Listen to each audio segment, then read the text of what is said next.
let's have a little chat about severe weather. It's called severe weather because it's severe. That means it's dangerous. Now, severe weather can range from anything from severe thunderstorms to hurricanes and tornadoes. And they're interconnected because both hurricanes and tornadoes are associated with severe thunderstorms. Tornadoes are actually spawned in severe thunderstorms. And hurricanes, as if a hurricane isn't bad enough, a hurricane can actually spawn tornadoes. Wow, then talk about a bad day, right? But in all cases, you have to have some sort of fuel to get the severe storm started. So in a severe thunderstorm, it starts as your friendly cumulus cloud, the big white puffy things. You've already seen that I can draw those, so I'm not going to do it again. But a thunderstorm is spawned when a cumulus cloud overgrows, sort of becomes cancerous. And you have these very strong updraft winds. Remember those with hail? And so what happens is you not only have these very strong winds, but to get a tornado, you need to have circulation in the cloud. That's why it's called a twister, twisty, twisty, right? The funnel cloud coming down. So not all severe thunderstorms will spawn a tornado, thankfully. That would really be bad. And a tornado, well, you need the circulation in the cloud, and you need to have high winds, and the funnel cloud has to make it down to the ground.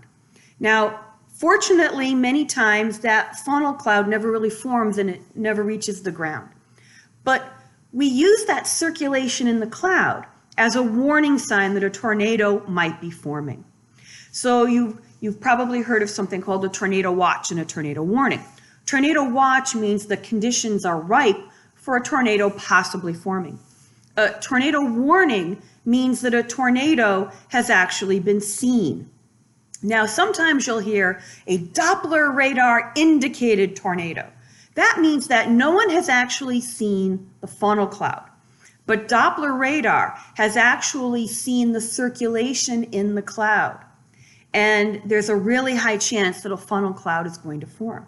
Now, the Doppler radar indicated tornado is a great advancement in technology because it usually can give people anywhere between 10 to 15 minute warning to get to shelter. So that definitely saves lives.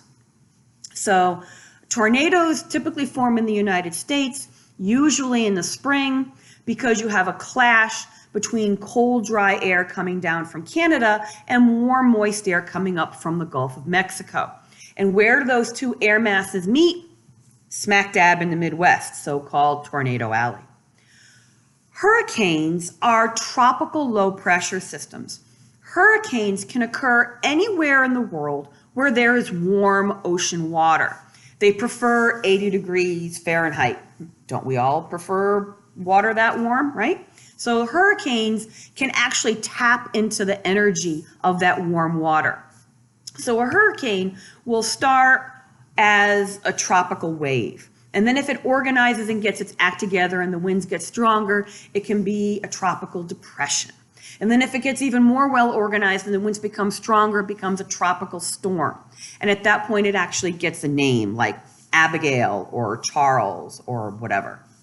And then if it continues to strengthen, and the minimum sustained winds are 74 miles an hour, then it becomes a full-fledged hurricane, a minimal hurricane. And then if the sustained winds are higher and higher, it goes into higher grade, higher category hurricanes. So sometimes you'll be watching the Weather Channel and you'll see typhoon so-and-so in the Pacific or cyclone so-and-so in the Indian Ocean. Those are all hurricanes. Hurricanes are given names in different parts of the world. I know it's confusing, but a cyclone in the Indian Ocean is the same as a typhoon in the Pacific Ocean, is the same as a hurricane in the Atlantic Ocean. They are all hurricanes, and they are all equally bad news.